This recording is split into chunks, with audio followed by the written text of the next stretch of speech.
Hi friends, காலை வணக்கம். இன்றைக்கி எங்கள் வீட்டில் என்ன சமையல் பார்க்கலாம் வாங்க. காலை டிஃபன் சப்பாத்தி, சுட சுட சப்பாத்தி சுட்டு வச்சுருக்கு. எவ்வளோ நைஸாக இருக்குது பாருங்கள். 3 விரல்லையே பித்து விடலாம். பார்த்திங்களா எவ்வளோ சாஃப்டாக இருக்குன்னு.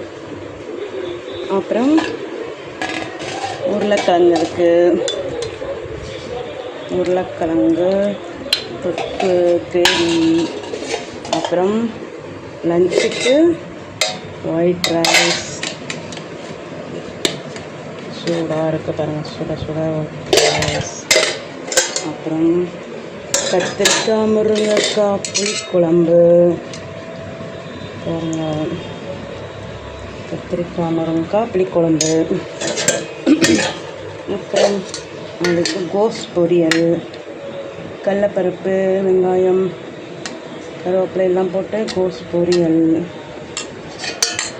அப்புறம் புதினா துவையல், புதினா கொத்தமல்லி, உளுத்தம்பருப்பு, புளி, பூண்டு, இஞ்சி எல்லாம் போட்டு அரைச்சிருக்கு. அந்த புதினா கொத்தமல்லி துவையல். அவ்வளோதான் இன்றைக்கி எங்கள் வீட்டு சமையல். உங்கள் வீட்டில் என்ன சமையல்னு கமெண்டில் சொல்லுங்கள். என்னோடய வீடியோ பிடிச்சிருந்தால் லைக் பண்ணுங்கள், சப்ஸ்கிரைப் பண்ணுங்கள். இது பாருங்கள், அதுக்கடுத்து கேரட் ஜூஸ் போட்டுக்கிட்டு இருக்கேன். இப்போ தான் கேரட் ஜூஸ் ரெடி ஆகிக்கிட்டு இருக்குது. அதுவும் போடுறோம். Okay, bye friends.